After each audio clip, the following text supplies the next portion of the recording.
नमस्कार। कार्यक्रम जनसंवादमा यहाँलाई हार्दिक स्वागत छ। म प्रस्तोता कृति भट्टराई आज पनि यहाँहरूमाझ उपस्थित भइसकेको छु। जनताद्वारा जनताका लागि प्रसारित जनता टेलिभिजनको यो प्रस्तुति कार्यक्रम जनसंवादमा समसामयिक विषयहरू लिएर हामी यहाँहरूमाझ हरेक हप्ता यसै समय उपस्थित हुने गर्दछौँ। यो क्रममा निरन्तर हामीले कोरोना महामारीले प्रभावित पारेका विभिन्न क्षेत्रसँग सम्बन्धित रहेर जानकारीमूलक प्रस्तुतिहरू यहाँहरूमाझ लिएर उपस्थित भइरहेका छौँ। र पछिल्लो समय नेपालको परिप्रेक्ष्यमा कुरा गर्ने हो भने काठमाडौँ कोरोना महामारीको एपिसेन्टर जस्तो बनिरहेको छ। दिनानुदिन उपत्यकामा नयाँ संक्रमितहरू भेटिने क्रम जारी छ। तर यो बीचमा नेपाल सरकारले जुन निषेधाज्ञा जारी गरेको थियो, विशेषतः उपत्यकाका सिडिओहरूबाट यो आदेश आइसकेपछि निषेधाज्ञा उहाँहरूको बैठक बसेर त्यो निषेधाज्ञा जारी गरिएको थियो। नेपाल सरकारले पनि त्यसमा कडाई गरेको थियो। तर अहिले यो दोस्रो चरणको लकडाउन भनौँ अथवा निषेधाज्ञा खुकुलो बनाइएको छ। र खुकुलो मात्र होइन, धेरै कुराहरू यति बेला पूर्ववत अवस्थामा आउनको लागि प्रयासरत देखिन्छ। र यो बीचमा अब जीवन बिस्तारै कोरोनासँगै सहजीकरण गर्दै लैजानुको विकल्प छैन भनिरहेको यो अवस्थामा शिक्षाको अवस्था हेर्ने हो भनेदेखि के होला आगामी दिनमा, कसरी हजारौं लाखौं विद्यार्थीहरूको शिक्षा पाउने अधिकारलाई सुनिश्चित गर्न सकिएला भन्ने विषय तड्कारो देखिएको छ। यसै सन्दर्भमा रहेर आज हामी प्रस्तुति कार्यक्रम जनसंवाद लिएर यहाँहरूमाझ उपस्थित हुन लागिरहेका छौँ, जसको लागि मसँग आज हुनुहुन्छ उच्च शिक्षालय तथा माध्यमिक विद्यालय सङ्घ हिसान नेपालका महासचिव लोक बहादुर भण्डारी। हामी उहाँसँग आज कुराकानी गर्दैछौँ। सर, स्वागत छ यहाँलाई हाम्रो प्रस्तुतिमा। धन्यवाद। हजुर सर, मैले केही कुराहरू राखिसकेँ। सबै कुराहरू यति बेला अब खुल्न थालिसकेको छ। रेस्टुरेन्ट व्यवसायहरूसम्म पनि अब खोल्ने अनुमति सरकारबाट पाइसकेका छन्। तर यो बीचमा अझै पनि औपचारिक रूपमा भनौँ न अनलाइन जतिले चलाउन सकिरहेका छन्, त्योभन्दा बाहेकको अवस्थामा विद्यालयमा भौतिक उपस्थिति गरेर अथवा शिक्षालयहरूमा भौतिक उपस्थिति सहितको पठन पाठन क्रम कहिलेबाट सुरु हुने, के हुने भन्ने कुरा भने अझै पनि अनिश्चित नै छ। यसलाई कसरी लिनुभएको छ तपाईँहरूले? अब यो पेन्डेमिकको कारणले गर्दाखेरि निश्चय पनि अहिले स्कुल सबैभन्दा पीडित, वास्तवमा सबैभन्दा लास्टमा खोल्ने संस्थाको रूपमा देखिरहेको छ। अहिले हेर्दाखेरि सरकारले पनि त्यसलाई ठुलो मास ग्यादरिङ हुने संस्थाको रूपमा त्यहाँ धेरै बालबालिकादेखि लिएर के अरे अध्यक्ष युथहरू जो विद्यार्थी भाइ बहिनीहरू हुन्छन् उहाँहरू आउने र धेरै भिडभाड हुने संस्थाको रूपमा चाहिँ पहिलो यसलाई फोकस गरेको र त्यस्तो देखिन्छ। र यसरी हेर्दाखेरि नेपालमा चाहिँ टुरिज्ममा सेक्टरमा चाहिँ बढी इम्प्याक्ट परेको हो कि भन्दा पनि त्यो सबैभन्दा पीडित चाहिँ अब अहिले स्विस संस्थाहरू भएको छ। त्यसले गर्दाखेरि स्विस संस्थाहरूलाई यो पेन्डेमिकको यो महामारीमा चाहिँ हामी परेर संस्थालाई चाहिँ निकै अप्ठ्यारो सिचुएसनमा लगेको छ। र यसको बिचमा पनि हामीले हाम्रो संस्थाहरूलाई बचाएर लानु छ। तर त्यसको पछाडि हाम्रा बालबालिकाहरू जसले आफ्नो शिक्षालाई वञ्चित नहुन् भन्ने कुरामा चाहिँ बढी केन्द्रीकृत हुनुपर्नेछ। त्यसरी केन्द्रीकृत हुने कुरामा चाहिँ अहिले हामी यो समयमा आफूले हामीलाई आफू पनि बच्ने र बालबालिकाहरूलाई पनि बचाएर उनीहरूको शिक्षालाई पनि ब्याकवर्ड हुन नदिनको लागि हामीलाई सरकारले पनि एउटा चाहिँ सोही क्षेत्रलाई ग्याप हुन नदिने भनेर पोलिसी ल्याएको छ। तर फङ्सनमा चाहिँ कमजोर देखिएको छ। कुराले गर्दाखेरि त्यो फङ्सन पनि सँगसँगै आइदिएको प्लानिङ सँगसँगै आउने हो भने हामी त्यसमा सफल हुनेछौँ। र त्यसले गर्दा हामी पेन्डेमिकलाई पनि सहजमा ग्रहण गरेर यसलाई युज टु हुने गरी प्रयोग अगाडि बढेर जाने हो भने हामी स्विस संस्थाले पनि आफ्ना कार्यक्रमहरूलाई नियमित रूपमा क्लासहरू सञ्चालन गर्ने कामहरूलाई र परीक्षाहरू गर्ने कामहरू र बच्चाहरू स्विस सत्र खेलेर नजाने कुरामा हामी सबल हुने थियौँ। तर त्यो कुरा हामीले सरकार त्यहाँनिर चुकिरहेको छ। त्यो कुराको प्लानिङ भनेपछि यति बेला तपाईँहरू साङ्गठनिक रूपमा निर्णय लिने, कसरी अगाडि बढ्ने, 90 लाख लगभग विद्यार्थीहरूको भविष्यलाई कसरी शिक्षाको हिसाबले सुनिश्चित गर्ने उपायहरू कसरी खोजी गर्ने भन्दा पनि अब सरकारले केही ल्याउँछ, नभए जवाबदेहिता सरकारकै हो भन्ने पक्षमा हो तपाईँहरू? त्यस्तो पनि होइन। तपाईँलाई प्राइभेट इन्स्टिट्युसन आफूलाई सबल र सक्षम बनाएर अगाडि बढेको कारणले पनि आज प्राइभेट एजुकेसनले नेपालमा चाहिँ एउटा चाहिँ आफूलाई सबल संस्थाको रूपमा स्थापित पनि गरेको छ।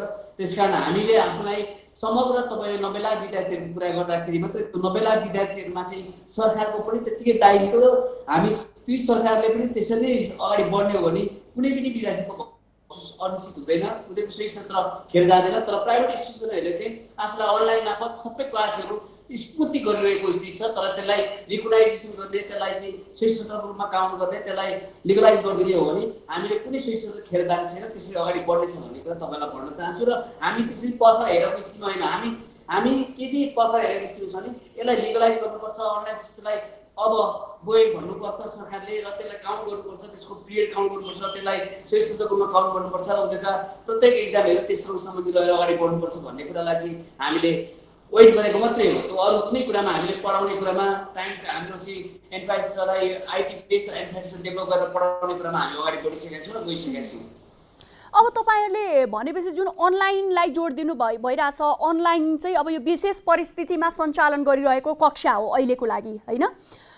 तर भौतिक रूपमा उपस्थित भएर कहिले विद्यार्थीहरू चाहिँ विद्यालय गएर उपस्थित हुने अथवा त्यसका मापदण्डहरू बनाउन सकिएलान्? किनभने कोरोना महामारीले आक्रान्त पारेको नेपाल मात्रै होइन, विश्वभरि नै यसले चाहिँ आफ्नो चाहिँ भनौँ न आफ्नो कारणले गर्दाखेरि विश्वभरिको शैक्षिक गतिविधिहरू प्रभावित भए। तर सबैले अहिले आफ्नो किसिमले मापदण्ड बनाएर सञ्चालन गरिसकेको अवस्था छ भने हामी किन पछि परिरहेका छौँ? र यसमा विशेष त होटल लगायतका कुराहरू समेत खुल्ने अवस्थामा आइसक्दा पनि विद्यालयहरू खुल्न सकिरहेका छैनन्। र यसमा हिसान जो सञ्चालकहरूको एउटा सङ्घ हो, सङ्घको रूपमा तपाईँहरू हुनुहुन्छ, एकता छ तपाईँहरू बिच, तपाईँहरूले कहीँ बोलेको पनि देखिएको छैन। होइन, हाम्रो कुरा के अरे बोलेको भनेर हामी हल्ला गर्दै हिँड्ने कुरा भएन। मेन कुरा के हो भने सरकारलाई हामीले झक्कस गचाउने हो। तपाईँले अहिले भनेको कुरा सबै के अरे रेस्टुरेन्ट होटलहरू सबै खुल्ने तर सोही संस्था नखुल्ने भन्दाखेरि त्यो सोही संस्था कसरी खुल्ने भन्ने पोलिसी हामीले फिडब्याकहरू सम्बन्धित निकायमा आउँछ। के अरे यो कोभिड-19को उच्च स्तरीय समितिहरूमा पनि हामीले त्यो कुरालाई चाहिँ हामीले हाम्रो स्टेप बाई स्टेप कुराहरू पनि हामीले उहाँलाई जानकारी दिएका छौँ, उहाँलाई त्यो कुरा बुझाएका छौँ, त्यो कुरामा हामी लबिङ पनि गरेका छौँ। तर सँगसँगै कुरा के हो भने तपाईँले भने जस्तो सरकारकै पोलिसी चाहिन्छ। यसमा स्वास्थ्य मापदण्ड के गर्ने भन्ने कुरा नै सरकारले नै बनाइदिनुपर्छ। यदि सरकारले हामीलाई अनुमति दिने हो भने हामी आफ्नो शैक्षिक के अरे हाम्रो क्लासहरू कसरी सञ्चालन गर्ने, हामीले कसरी परीक्षा लिने, हाम्रो सोही संस्था कसरी खेल्न जाने भन्ने कुरा त हाम्रो संस्थाले गर्न सक्छ। तर त्यो कुराले मात्रै पुग्दैन। अहिले तपाईँ सोही संस्थालाई खेर जान नदिनको लागि, सोही संस्थालाई व्यवस्थापन गर्नको लागि र सम्पूर्ण कुरा गर्नको लागि राज्यले नै पोलिसीगत रूपमा लिगलाइज गर्नै पर्छ। कामसम्म ढङ्गले क्लासहरू स्टार्ट भएको भन्ने कुरा भन्नै पर्छ। त्यस कारणले ती कुराहरू मात्रै हाम्रो चाहिँ वेटिङ कुरा। हामी प्राइभेट इन्स्टिट्युसनहरूले त्योसम्मको हामी अनुमति लिएर सञ्चालन हुने संस्थाहरूको चाहिँ त्योसम्मको अनुमति लिनुपर्ने, त्योसम्मको हाम्रो चाहिँ वेटिङको लेभल हो। तर अरू सम्पूर्ण फङ्सनहरू जस्तो तपाईँलाई अघि मैले भनिसकेँ अनलाइन मार्फत क्लासहरू सञ्चालन भइरहेका छन्। सबै ठाउँमा प्राइभेट इन्स्टिट्युसनले गइरहेको छ। तर सरकारले त्यही ठाउँमा आफ्नो पहुँच पुगेको छैन। कतिपय पहाड हिमाल तराई गर्दाखेरि कति दुर्गम क्षेत्र छन् भनेर उहाँले त्यसलाई भनिरहनु भएको छ। त्यसका विकल्पहरूमा धेरैवटा विकल्प हुन सक्छ, अनलाइन हुन सक्छ, घुम्ती शिक्षा हुन सक्छ, अरू विभिन्न विकल्पहरू, रेडियो शिक्षा हुन सक्छ, अरू के हुन सक्छ। त्यो सबै विधिहरू अप्नाउँदै जसले जे सक्छ त्यो प्रयोग गर्दै सोही क्षेत्र खेर जानु दिनु हुँदैन भन्ने कुरा मात्रै हाम्रो हो। तर तपाईँले भने जस्तो होटल व्यवसायीहरूको कुरा, रेस्टुरेन्टको कुरा भन्दाखेरि त्यहाँ पनि रेस्टुरेन्ट पनि खोल्न दिने अधिकार त राज्यले गराएको छ नि त। सरकारले नै त्यो अनुमति दिएपछि सुरु गरेको। त्यस्तै हामीलाई पनि सोही संस्था खोल्ने अनुमति दिने भने हामी खोल्न सक्छौँ र खोलेर अगाडि बढ्न सक्छौँ। त्यसलाई सोसियल डिस्टेन्स मेन्टेन गर्ने। तर दबाब दिनको लागि, सरकारलाई पोलिसी लिएर आउनको लागि, किनभने यति बेला अब देखिसकेको छ लगभग एउटा क्षेत्र मात्र होइन, हरेक क्षेत्र प्रभावित भएको अवस्थामा क्षेत्रसँग सम्बन्धित सङ्घ संस्थाहरूले जसरी दबाब दिइरहेको छ त्यति नै छिटो नतिजा पनि अथवा भनौँ त्यति नै छिटो सरकारले पनि आफ्नो तर्फबाट कोसिस गरिरहेको जस्तो देखिएको छ। भन्दाखेरि कतै विद्यालयहरू, शैक्षिक संस्थाहरू खुल्ने क्रमका लागि चाहिँ त्यो दिनुपर्ने दबाब अथवा कस्तो खालको नीति अपनाएर अबको शैक्षिक गतिविधि अगाडि बढाउने। अब सरकारले शैक्षिक सत्र यो शैक्षिक सत्रको के अरे यही नै रहन्छ, बिग्रिँदैन, हामी निश्चित समयभित्रै सिद्धाउँछौँ भनेर भनिरहेको अवस्थामा विकल्प के त, कसरी त्यो सम्भव छ भन्ने विषयमा त छलफल भइरहेको जस्तो देखिया छैन नि त। निश्चय पनि तपाईँको क्वेसन र इक्वाइ ठिक छ। तपाईँले भन्नुभएको हामी दबाब दिएर अब जुलुस लाएर हिँड्ने कुरा भएर तपाईँ एउटा कुरा, किनभने बालबालिकाहरूको सुरक्षा पनि अप्नाउनु पर्छ। हामीले तल 1 क्लासदेखि केजी टु केजी भन्न तपाईँलाई त्यहाँसम्म हामीले चाहिँ क्लासहरू सञ्चालन गर्ने हुँदाखेरि ती सम्पूर्ण ठाउँमा चाहिँ सुरक्षा मापदण्ड हामीले बढी मात्रामा नै अप्नाउनु पर्ने हुन्छ। किनभने बढी बालबालिकाहरू आफूलाई चाहिँ बढी केयरिङ गर्नुपर्ने, उनीहरूलाई बढी सुरक्षित ढङ्गले उनीहरूलाई सिकाउनु पर्ने, उनीहरूले बढी सिक्नुपर्ने ठाउँ भएको कारणले उनीहरूलाई धेरै सिकाउँदाखेरि ती कोभिडको कारणले पर्ने इम्प्याक्टहरूमा बढी सचेत हुनुपर्ने, गर्नुपर्ने कुराहरू, मापदण्डहरू अप्नाउने कुरा त हामीले त्यो गर्नै पर्छ। त्यस कारण ती खालका दबाबहरू दिएर भोलि भन्ने कुरा एउटा पार्ट छ। तर हामीले अनलाइन मार्फत यसलाई लिगलाइज गरिदियो भने हामी सम्पूर्ण कुरा चाहिँ अगाडि बढ्छ भनेर नै अहिले सरकारले भर्खरै मात्रै पनि अनलाइन शिक्षालाई आधिकारिकता दिने र अगाडि बढाउने, सोही क्षेत्र असुविधा काउन्ट गरेर यो सोही क्षेत्र खेल्न नजाने भन्ने कुरा ल्याइसकेको छु भनेको हाम्रो दबाब पनि एउटा पार्ट हो। तर राज्य पनि त्यतिकै जिम्मेवार साथ त्यो कुरा गरिरहेको छ। ती सबैको समायोजन कारणले अब सोही क्षेत्रको सुरुवाती यो ढङ्गले हुन्छ। तर त्यति मात्रै भन्ने पुग्दैन, एउटा चाहिँ स्कुल विद्यालय शिक्षा मात्रै भन्ने पुगेन। अब युनिभर्सिटी विभिन्न बेला बेला युनिभर्सिटीको कुरा छ, युनिभर्सिटी कसरी चल्छ, युनिभर्सिटी कसरी आफ्नो के अरे नियम कानुनहरू चाहिँ स्वास्थ्य मापदण्ड अपनाउँछ, कसरी क्लास सञ्चालन गर्छ, कसरी परीक्षा लिन्छ र कसरी परीक्षा लिने भन्ने कुरा नै बढी उद्देश्यसँग डिपेन्ड हुने हुँदाखेरि लोक सर हामी युनिभर्सिटीतर्फ पनि आउँछौँ, पक्कै पनि विश्वविद्यालयतर्फ पनि हामी जान्छौँ। आजको विषयमा त्यो पनि हामीले समावेश गरेका छौँ। तर अहिले विद्यालय स्तरकै शिक्षाको कुरा गरिरहँदा र यहाँले अनलाइन शिक्षाको कुरा गरिरहँदा पक्कै पनि निजी शैक्षिक संस्थाहरूले अनलाइन मार्फत पनि धेरै अगाडिदेखि शैक्षिक गतिविधिहरूलाई अगाडि बढाए र अहिले त्यही अनुसारले कतिपय विद्यालयहरूले परीक्षा समेत लिइसकेको यो अवस्थाहरू छ एकातिर भने, अर्कोतर्फ अब यो अनलाइनकै कुरा गर्ने हो भने पहुँचको आधारमा कति विद्यार्थीहरू यसबाट लाभान्वित भए, यसले झन् असमानताको खाडल बढायो कि त्यो कुराहरूमा कतिको ध्यान दियो भन्ने प्रश्न पनि छ। त्यतातिर तपाईँहरूको के छ भनाइ? होइन, तपाईँले भनेको कुरा राइट छ। हेर्नु, असमानताको भन्ने कुरा हेर्नु, सरकारी र प्राइभेटमा भनेको हाम्रो समाज वर्गीय समाज हो। आफ्नो पहुँच र क्षमता आधारमा, जियोग्राफिकल भौगोलिक अवस्थाको आधारमा आफ्नो विद्यालय चोइस गरेर आफ्नो ठाउँमा जाने कुरा चाहिँ त्यो एउटा स्वतन्त्र ढङ्गले लिने कुरा छ। तर त्यस कारणले पनि जसको जे पहुँच हुन्छ त्यसलाई त्यही ढङ्गले लिएर सोही क्षेत्र खेलेर जानु हुँदैन भन्ने कुरा नै हो। हाम्रो तपाईँ असमानताको कुरा त राज्यको यो दायित्वभित्र पर्छ, हामीले पनि त्यसमा हाम्रो पनि ड्युटीमा पर्छ। हामीले त्यसलाई व्यवस्थापन गर्नको लागि 10% स्कलरसिप दिएर पनि हामीले म्यानेज गरेका छौँ। तर त्यसको पछाडि अर्को रिजन के भन्दाखेरि उहाँहरूलाई कुनै पनि विद्यार्थीहरू त्यो सुविधाबाट वञ्चित नहोस्। अनलाइन शिक्षा, जसले अनलाइन शिक्षाको क्षमता र आफ्नो प्राइभेट एजुकेसनभित्र पनि अनलाइन शिक्षा कतिले दिएका छन्, कतिले प्रत्यक्ष लबिङको आधारमा अर्को विभिन्न ढङ्गले पनि रेडियो शिक्षा दिएको छ। तपाईँले सुन्नु पनि भएको छ, रेडियो मार्फत पनि क्लासहरू भएको छन्, टेलिभिजन मार्फत पनि क्लासहरू भइरहेका छन्। अनलाइन क्लास जसले आफ्नो ल्याबहरू इस्टाब्लिस गरेका छ, मैले मेरो संस्थालाई ल्याबहरू स्थापना गरेर भने टिचरहरूलाई त्यो खालको सुविधा दिएर घर घरमा इन्टरनेट जोडिदिएर टिचरहरूको घर घरमा इन्टरनेट जोडेर हामीले क्लासहरू सञ्चालन गरिरहेका छौँ। त्यस कारण त्यो कारणले हामीले त्यो आफ्नो क्षमता अनुसार चाहिँ विद्यार्थीको भविष्यमा कुनै पनि विद्यार्थीको राज्यको तपाईँले भने जस्तो असमानताहरू छन्। ती असमानताहरू भनेको हामीले केही दिनमा फुलफिल गर्न सक्ने स्थिति भएन। तर राज्यले ती कुरालाई पनि मध्यनजर गर्दै अनलाइन शिक्षाहरू, रेडियो शिक्षा, टेलिभिजन शिक्षाहरू, त्यस्तै घुम्टे शिक्षाहरू र स्वयंसेवी परिचालन गरेर गर्ने शिक्षाहरूलाई प्रायोरिटी बेसमा लगेर त्यसरी सोही क्षेत्रहरूलाई व्यवस्थापन गर्नुपर्छ। त्यो कुरामा अब तपाईँले भने जस्तो असमानताहरू छ, त्यो असमानता एक दिनमा हट्दैन, बिस्तारै त्यो हट्छ। यो सँगै सरलाई अर्को पनि प्रश्न सोध्न चाहे, जस्तो कि अनलाइन शिक्षा एकातिर विद्यालयहरूले अगाडि बढायो, त्यो सँगसँगै शुल्कका विषयहरूले पनि निकै चर्चा पाइरहेका छन्। शुल्क कसरी लिने, के गरेर लिने भनेर अब सरकारले स्थानीय तहलाई त्यसको जिम्मा दिएको छ। तर त्यसो भन्दै गर्दाखेरि फेरि स्थानीय तहभित्र पनि सरकारी, निजी सबै र निजीभित्रका पनि तहगत फेरि शैक्षिक संस्थाका स्तरहरू तोकिएका छन् होइन, त्यो देखिन्छ एक किसिमले। भन्दाखेरि यो सबैमा कसरी समायोजन गर्ने, के गर्ने भन्दाखेरि सञ्चालकको हैसियतले होस् अथवा अभिभावकको हिसाबले यो त यसमा तपाईँहरूको भूमिका कहाँनिर छ? तपाईँले हाम्रो भूमिका, हामीले टाइममा हामीले शिक्षालाई, बच्चाहरूलाई कुनै कुनै ढङ्गले पनि हामीले रुटेर वञ्चित हुन दिनु हुँदैन।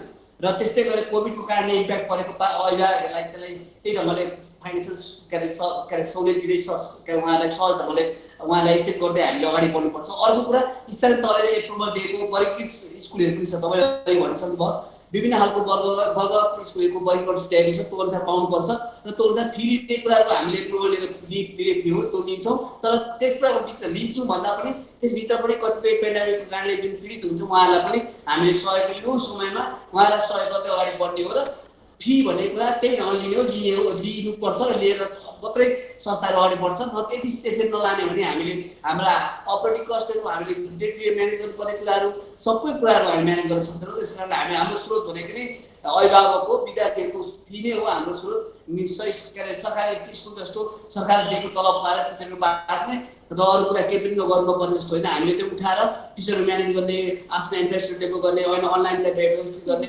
क्लासहरू अझै व्यवस्थित गर्ने, विद्यार्थीहरूलाई त्यो पहुँच पुर्याउने, जसलाई अप्ठ्यारो परिस्थितिलाई सहयोग गर्ने कुरा त हामीले गरिरहेका छौँ। त्यो गर्नुपर्छ। त्यसरी नै फीहरू त लिने कुरामा कुनै दुविधा छैन। हामीले सरकारसँग अनुमति लिएर, स्थानीय तहसँग अनुमति लिएर फीहरू लिने नै लिइरहेका छौँ। भने शुल्क लिइरहनु भएको छ अहिले होइन?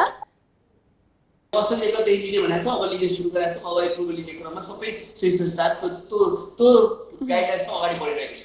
त्यसो हो भने नि यो एकातिर शुल्क लिइरहेको छ, जसरी भए पनि अभिभावकहरूसँग शुल्क लिने क्रम जारी छ, अनि यही बिचमा फेरि लगभग 30,000 शिक्षक हामीले तलब पाएनौँ भनेर आन्दोलन गर्ने अवस्थामा हुनुहुन्छ। यो पेन्डामिक समय हो। हेर्नुहोस्, तपाईँलाई अरू बेला यो समस्या थिएन।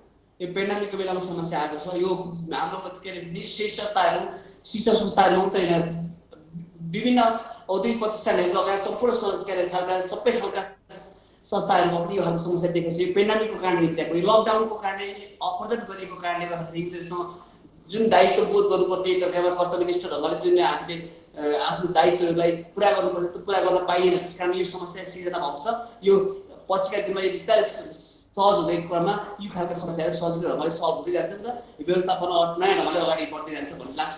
यो समस्या अहिले निम्ति के हुन तपाईँ लोक सर, त्यसो भए यसो भनौँ, यहाँले भन्नुभयो जस्तो यो पेन्डामिकको कारणले गर्दा यो अवस्था आयो भनेर, लगभग भनौँ न चैतदेखि यताको यो अवस्था छ। 6-7 महिनादेखि चाहिँ हामी लकडाउनको अवस्था भयौँ, यो अवस्था भयो। कतिपय विद्यालयहरूले चैतसम्मको शुल्क पनि लिइसकेको त्यो अवस्था पनि छ भनेर आइरहेको छ। अब यो अवस्थामा यति छोटो समयमै शिक्षकहरूको तलब काट्नु पर्ने अथवा शिक्षकहरूलाई तलबै दिन नसक्ने त्यो अवस्था हाम्रा निजी शैक्षिक सङ्घ संस्थाहरूको छ भनेपछि हामीले के बुझ्ने? अघि पछि जुन अभिभावकहरूसँग चर्को शुल्क लिएकोदेखि लिएर थुप्रै कुराहरू छन् जहाँ चाहिँ निजी विद्यालयहरूको शुल्कको कुरा गर्ने हो भनेदेखि कति शुल्क लिन्छन् भन्ने कुरा त्यो कसैबाट छिपेको छैन। तर अब केही समय पेन्डामिक आउने बित्तिकै शिक्षकहरू नै तलबबाट वञ्चित हुने अवस्था भनेपछि शैक्षिक संस्थाहरू हाम्रो त्यो पूर्व जुन हामी भन्छौँ नि पूर्व तयारी, अप्ठ्यारो पर्दाखेरिको अवस्थाको बारेमा व्यवस्थापन, यी सम्पूर्ण कुराहरूलाई चाहिँ बिल्कुलै नजरअन्दाज गरेर खालि अभिभावकसँग पैसा लिने र विद्यालय चलाउने भन्ने त्यो बाहेकको अर्को कुनै पनि उपाय अवलम्बन नगरिकन अगाडि बढिरहेको अवस्था रहेछ नि त। त्यसो भन्न मिल्यो होला नि त? तपाईँले भन्न सजिलो ढङ्गले भन्नु, यो तपाईँले भन्नको लागि सजिलो छ। तर कुरा यो पेन्डामिकको समयमा तपाईँ लकडाउन भएको हेर्नुहोस्, अपरजट 11 गते अपरजट लकडाउन भएको। त्यो लकडाउनले के निम्ति आयो भने त्यसपछि हुने धेरै दायित्वहरू सिर्जना गरेको, उठ्ने पर्ने, म्यानेजमेन्ट गर्नुपर्ने, टाइममा धेरै कुराहरू व्यवस्थापन गर्नुपर्ने कुरा, त्यो कुरा सबै लक भयो। तपाईँ लक हुँदैछ, तपाईँको अर्को कुरामा अगाडि बढ्न सकेन। त्यस कारणले यी समस्याले सेक आउँछ। तर हाम्रो रिस्क म्यानेजमेन्ट फ्याक्टरमा हामी नेपालीहरू त्यो म्यानेजमेन्ट फ्याक्टरमा अलिक कमजोर नै देखिन्छ। हामी श्री संस्थाहरू झन् त्यसमा कमजोर होला, अरू धेरै कुरा होला, तर यसमा अलिकति ल्याक भएको होला। तर कुरा समस्या के हो भन्दाखेरि अहिले हामी हाम्रो निजी शैक्षिक संस्थाहरूको मात्रै होइन, सम्पूर्ण प्रतिष्ठानहरू, उद्योग प्रतिष्ठानहरू जो निजी रूपमा सञ्चालन भएका छन् तिनीहरूले गर्ने अहिले बचाउ र बचाउ भन्ने स्थितिबाटै लिएर जानुपर्छ। यो पेन्डामिक समयलाई त्यही ढङ्गले ट्याकल गर्नुपर्छ र अब जब फ्री उठ्छ र सहज ढङ्गले फ्री उठ्ने काम हुन्छ त्यतिखेरदेखि त्यसलाई व्यवस्थापन गर्ने र हाम्रो दायित्वहरूलाई पनि उठाउने र व्यवस्थापन गर्ने कुरा त यो रेगुलर प्रोसेस हो। रेगुलर प्रोसेसमा रहेको कुरा केही समस्याहरू नभएका होइन। तर सबै संस्थाहरूले फी के अरे उहाँ टिचरहरूलाई स्यालेरी दिएन या उहाँहरूलाई कुनै व्यवस्थापन नै गरेर भन्ने कुरा चाहिँ होइन। धेरै कुरामा व्यवस्थापन पनि भएका छन्, कतिपयमा व्यवस्थापन भएका छैनन्। त्यो संस्थागत रूपमा भएको समस्याको रूपमा चाहिँ उजागर भएकै हो। तपाईँले भनेको कुरा रियल हो। तर कुरा के हो भने यी कुरालाई पनि अब व्यवस्थापन सहज ढङ्गले गरेर जाने कुरा अबका दिनमा हुन्छ र गरिन्छ। भनेपछि शिक्षकहरू तलबको लागि सडकमा उत्रिनु पर्ने अवस्था आउँदैन होइन। यो कुरा त अब हामीले त्यो सेक्युर गर्नुपर्छ। त्यस कारणले हामी निजी संस्था त्यस कारण टिक्ने हो, त्यस कारण व्यवस्थापन गर्ने हो। त्यस कारण हामी प्रतिको एट्र्याक्सन अभिभावकहरूको धेरै ठुलो एट्र्याक्सन भएको कारण त्यही कारण हो। त्यस कारण ती टिचरहरूलाई हामीले बचाउनुपर्छ। टिचरहरू पनि हामीले निश्चित होइन, हाम्रो राम्रो टिचरहरूलाई राम्रै पे गरेर डिफ्रेन्ट स्यालेरी व्यवस्थापन हुँदाखेरि ती खालका टिचरहरूलाई टिका लिएर गएको कारणले हाम्रो निजी संस्थाहरू यो ढङ्गले स्थापित भएका हो। त्यस कारण यो कुरालाई व्यवस्थापन गर्नुपर्छ, लिएर जानुपर्छ र गइन्छ पनि र हुन्छ पनि। अब अलिकति विषयको कुरा गर्नुपर्दा हामीले शैक्षिक सत्र अब समयमै टुङ्ग्याउने लगायतका विषयहरूमा चर्चा गऱ्यौँ र यसैबीच अहिले कक्षा 11को जुन पाठ्यक्रम परिवर्तन आएको छ त्यसमा केही सहमतिका आवाजहरू छन्, केही विमतिका आवाजहरू छन् र यही सत्रदेखि त्यो लागू हुने हो कि के हो भन्ने कुराहरू पनि छन्। के छ सर, अलिकति यो बारे बताइदिनुहोस् न। पाठ्यक्रमको कुरा चाहिँ अहिले हाम्रो चाहिँ विमत नै छ। हेर्नुहोस्, नयाँ पाठ्यक्रम यो समयमा कुनै के अरे पूर्व तयारी हामीले शिक्षकहरूलाई यो ढङ्गले तयारी हुनुपर्छ भनेर प्रत्यक्ष रूपमा भन्न नपाएको र उहाँलाई त्यो गाइडेन्स गर्न सकेको, त्यस खालको अभिप्रेरण तालिमहरू दिन नपाएको र अब परिवर्तन एकैचोटि परिवर्तन हुने र यत्रो समय खेर जाने जुन हाम्रो चाहिँ अहिले पेन्डेमिक समयले 6-7 महिना खेर गइरहेको छ त्यसलाई प्रयोग गर्न नपाएको कारणले हुँदाखेरि उहाँहरूलाई एकैचोटि बालबालिकामा र स्टुडेन्टहरूसँग हामीले 11-12 क्लास सञ्चालन त्यो ढङ्गले गऱ्यौँ भने हामीलाई विद्यार्थीलाई धेरै ठुलो मार पर्न सक्छ र त्यो ढङ्गले ओरिएन्टेड टिचरहरू पनि हुन सक्दैन, उहाँहरूलाई ट्रेनिङ दिनुपर्ने खालका अभावहरूले। र अर्को कुरा यसो सँगसँगै म जोड्न पनि चाहन्छु, हामी अरू ओडवाइज रूपमा चाहिँ हामीसँग कम्पिटिसन हामीले उत्पादन गरेको विद्यार्थी कम्पिटिसन गर्नुपर्ने हुन्छ भोलिका दिनमा। ती विद्यार्थीहरूलाई हामीले उनीहरूको इन्ट्रेस्ट अनुसारको स्पेसिफिक सब्जेक्टमा चाहिँ पढेर जान पाउनुपर्छ र उनीहरूले त्यो ढङ्गले आफ्नो विज्ञता हासिल गर्नुपर्छ र त्यो प्रि युनिभर्सिटी कोर्स रूपमा लिनुपर्छ भन्ने हाम्रो मान्यता हो। हामीले अनुभव गरेको आजसम्म हामी पढाउँदाखेरि धेरै कुरालाई हामीले फिल गरेको कुरा र विद्यार्थीहरूलाई त्यो सहज ढङ्गले पढाउने हो भने त्यो ढङ्गले जान्छ भन्ने कुरा लाग्छ। त्यस्तै म अहिले जेबी इन्टर कलेजको कुरा गर्नु चाहिँ म ए लेभल पढाउँछु। ए लेभलमा चाहिँ 4 विषय पढ्यो भने उसको सम्पूर्ण इयर स्पेन्ड गर्छ, उसको आफ्नो कोर्स र उसको क्रेडिट आउट पुरा गर्छ। तर हामी यहाँ 4 विषय कम्पलसरी गर्दैछौँ, जो विषय उसको लागि कम्पलसरी पढ्नुपर्ने, अरू स्पेसिफिक विषय जुन उसलाई इन्ट्रेस्ट लागेको विषय, उसको आफ्नो भोलिको क्षेत्र निर्धारण गर्नुपर्ने विषयको बारेमा चाहिँ उसले छान्नको लागि अरू 3टा विषय छान्दा 7 विषय अनिवार्य पढ्नुपर्ने कुरा, 7 विषय पढेपछि मात्रै उसको टोटल कोर्स कम्प्लिट हुने कुरा गरिएको छ। यो कुरा अलिकति विद्यार्थीको इन्ट्रेस्ट अनुसार, विद्यार्थीको अहिलेको समय सन्दर्भ अनुसार मिल्दैन र यसलाई यसको विज्ञता हासिल गरिँदैन। हामीले compulsory Nepali, compulsory English, compulsory social study, compulsory जीवनोपयोगी शिक्षा भनेर 4-4वटा विषय यदि लाद्दाखेरि उनीहरूको मेजर विषयमा भन्दा के अरे उसको सब्जेक्ट विषयहरू चाहिँ बढी टाइम स्पेन्ड हुने हुँदाखेरि यी कुरा गर्नु हुँदैन भनेर हामीले बढी उहाँहरूलाई भनिरहेका छौँ र यो विषय कम्पिटिसन पनि मिलिरहेको छ र यो जबरजस्त ढङ्गले लान खोजेको छ र यो त्यही पनि यो पेन्डेमिकको समयमा बढी वृहत छलफल भएर जानुपर्ने, त्यो पनि वृहत छलफल भइरहेको छ र जबरजस्ती यसलाई लागू गर्नुपर्छ, लगाउनुपर्छ भन्ने मान्यताबाट मात्रै यो कुरा गइरहेको छ। यो कुरामा चाहिँ हाम्रो विमति हो र यो समयमा अझै कोर्स कन्टेन्टहरू सब विषयवस्तुहरू घटाउनु पर्ने बेलामा हामी धेरै 7-7 विषय पढाउनु परेको छ। हिजो हामी 5 विषय पढाउँथ्यौँ भने आज 7 विषय पढाउनु पर्ने कुरामा यो कुराले विद्यार्थीहरूको चाहिँ पढ्ने मानसिकता नै डाइभर्ट भनेपछि यो सत्रमा मात्रै त्यो लागू हुँदैन, लागू हुनु हुँदैन, यसलाई अझ थप यसमा छलफल हुनुपर्छ भन्ने कुरा हो तपाईहरुको? होइन, अझै म तपाईलाई भन्छु विषय छनौटमा त अझै फ्लेक्सिबिलिटी अपनाउनु पर्छ, विद्यार्थीले धेरै सजिलो ढङ्गले पढ्न पाउँछ। यदि हामीले त्यसरी नपढाउने भने जो आर्थिक रूपमा सबल सक्षम छ त्यसले अरू युनिभर्सिटीको कोर्सहरू चोइस गर्ने, अरू बोर्डहरूको फरेन बोर्ड विदेशी बोर्डहरूको के अरे बोर्ड मार्फत उनीहरूको विषय पढाउने, ए लेभल पढ्ने, आइबी पढ्ने, सिबिएसई पढ्नेमा कुरा जो आर्थिक रूपमा छ र थोरै विषय पढेर आफ्नो स्पेसिफिक एरियामा आफ्नो भोलिको दक्षता हासिल गर्ने विषयमा पढ्न पाउने उनीहरूले त्यो एरिया चोइस गर्छन्। र जो आर्थिक रूपमा कमजोर छन्, जो गरिबीबाट चाहिँ अहिले पनि शिक्षामा आउन पाइरहेका छन्, उनीहरूलाई झन् धेरै विषय लोड दिने हो भने उनीहरूलाई हामीले साक्षरता नै बढाउने कुरामा चाहिँ हामीले रोक लगाउने सम्म हुन सक्छ र आर्थिक रूपमा कमजोर मान्छेहरूको लागि चाहिँ यो व्यवहार हो भन्ने कुरा लाग्छ र यसको नै दुविधा छ। यो कुरा क्लियर हुनुपर्छ भन्ने हो हाम्रो हिसाबको चाहिँ स्पष्ट माग छ यसमा चाहिँ। हजुर, अब यस्तै स्पष्ट विचार तपाईँको राखिदिनु होला सर।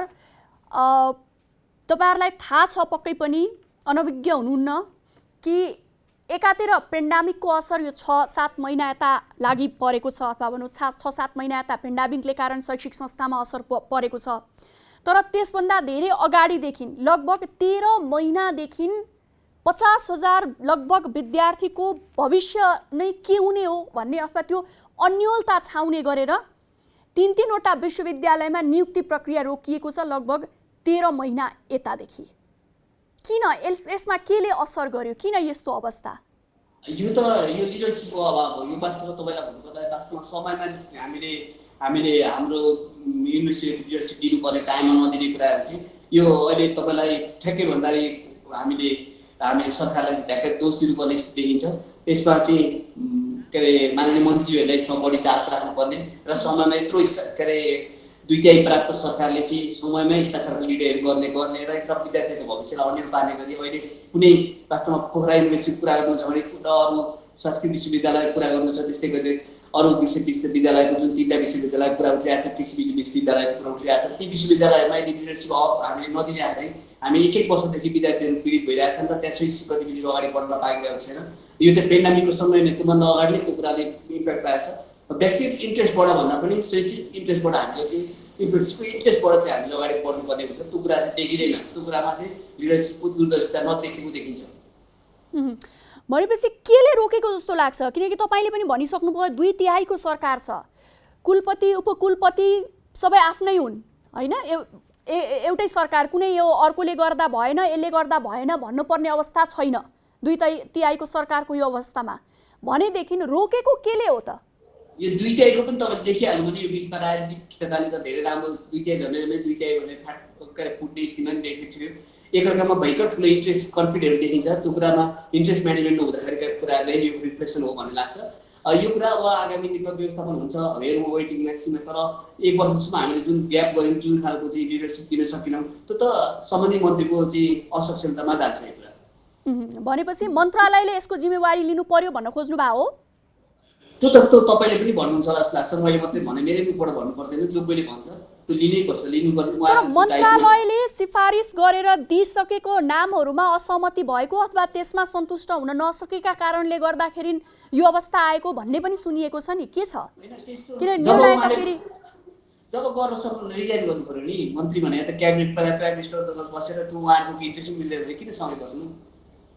उहाँले धेरै कुरामा चुकेर हामीले विगतमा पनि हामीले देखाएको छु। तपाईँलाई 162 को चाहिँ उसमा चाहिँ के अरे नित्य कार्यक्रम आउँदाखेरि पनि, बजेट कार्यक्रम आउँदाखेरि पनि उहाँले क्याबिनेटबाट पास गर्नुभयो के अरे नित्य कार्यक्रम र बजेट, बाहिर आएर चाहिँ मैले यो होइन भनेर विज्ञप्ति निकाल्नु भयो।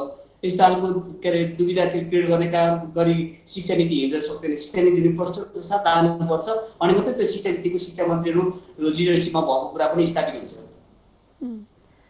तपाईँले यति प्रष्टसँग आफ्नो कुरा राखिरहँदाखेरि नि हिसानको पनि कार्यक्षेत्रभित्र यो पनि पर्छ, कमसेकम दबाब दिन सक्छ, वार्ता गर्न सक्छ, किन भइरहेको छैन भनेर एउटा दबाबमूलक स्थिति सृजना गर्ला अथवा कसरी हुन्छ? किनभने यो 1 महिना 2 महिनाको अवस्था होइन, विगत 13 महिनादेखिको यो अवस्था हुँदाखेरि अन्य विश्वविद्यालयका विद्यार्थीहरू अगाडि बढिसक्दा ती विश्वविद्यालयसँग आबद्ध रहेका त्यतिका विद्यार्थीहरूको भविष्यमाथि यहाँनिर खेलबाड भइरहेको देख्दाखेरि किन संस्थागत रूपमा तपाईँहरूले आवाज उठाउन सक्नु भएन?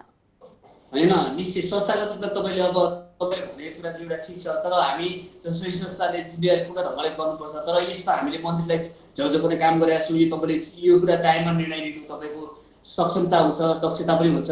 यसलाई तपाईँले प्रधानमन्त्रीलाई हो या कहाँ त्यस तपाईँको बिचमा अभाव भएको त्यो कुरा चाहिँ प्रश्न पार्नु पऱ्यो। तपाईँले बिचमा लबिङ गर्नु पऱ्यो, आफ्नो मन्त्रीले प्रधानमन्त्रीलाई गएर भन्नु पऱ्यो, त्यो कुरा चाहिँ राख्नु पऱ्यो। त्यहाँ के अरे जसले सिफारिस गर्ने, जसले चाहिँ के अरे आफूले सिफारिस लिएर जानुपर्छ, त्यहाँनिर कन्भिन्स गर्न सक्ने, मन्त्रीले प्रधानमन्त्री कन्भिन्स गर्न सक्ने, अनि व्यक्तिगत इन्ट्रेस्टमा मात्रै आफ्नो ध्यान केन्द्रित गर्ने हो भने त यो ढङ्गले यो दुविधा त रहिरहन्छ। त्यस कारणले यो कुराले गर्दाखेरि यी समस्याहरू निम्तिको यो हामीले लबिङ नगरेको भन्ने कुरा तपाईँले धेरैचोटि हामीले भनेका छौँ। हामीले मात्रै होइन, अब त सोसाइटीले, सबै मिडियाले, एभ्री जसले शिक्षासँग सम्पर्क राखेर समन्वय गर्न सक्छ, शिक्षासँग सरकार राख्छ, त्यो सबैले चाहिँ यो दबाब दिइरहेको स्थिति छ। भनेपछि के छ त? यसको समाधान के निस्केला? अझै कति यी विद्यार्थीहरूले कति समय आफ्नो भविष्य अन्यल देख्नुपर्ने हो अथवा अभिभावकहरू कति चिन्तित हुनुपर्ने हो? अब यो सँगै जोडिएका कलेजहरू छन् जोसँग बारम्बार विद्यार्थीहरूले प्रश्न गरिरहेका छन् भन्दाखेरि त्यसको जवाब कहिलेसम्म पाउन सक्लान्? के छ कि तपाईँहरूले त्यसको लागि तयारी गरिरहनु भएको छ यति बेला? होइन, हामीले तपाईँमा हिजो चाहिँ हामीले अध्यक्ष र हामी लगायतले बारम्बार उहाँहरूलाई प्रेसर दिने काम गरिरहेको छौँ। उहाँहरूलाई भनिरहेको छौँ अब यो अहिले देखिँदाखेरि उहाँहरूको आन्तरिक समस्या जो क्याबिनेट परिवर्तन हुने कुरा उठिरहेको छ, यदि त्यो क्याबिनेट परिवर्तन पश्चात मात्रै यसले निकास पाउँछ भन्ने लक्षण यसो अनुमान गर्न सकिन्छ होइन हामीले त। त्यसो भए सर यसलाई यसो भनौँ, मन्त्री, विभागीय मन्त्री र के अरे स्वीकार गर्नुपर्ने व्यक्ति भनौँ न जो त्यो स्थानमा बस्नु भएको छ, उहाँहरू बिचको समझदारी नमिल्दाखेरि, उहाँहरू बिच भागबन्डा नमिल्दाखेरि यो अवस्था आएको, यतिका विद्यार्थीहरू यसरी अन्यल बस्नु परेको भनेर भन्दा भयो? सिधा त मैले त्यसो भन्न मिलेन, तर उहाँहरूको आफ्नो क्षमता चाहिँ मन्त्रीजीले देखाउनु पर्ने हो, त्यो नभए नलगेको देखिन्छ। अब त्यसो भएदेखि के हुन्छ त भनेपछि अब जबसम्म यो मन्त्रीमण्डल परिवर्तन भएर विभागीय मन्त्री परिवर्तन हुनुहुन्न तबसम्म यो नियुक्ति प्रक्रिया अगाडि बढ्दैन भनेर बुझ्नुपर्ने हो।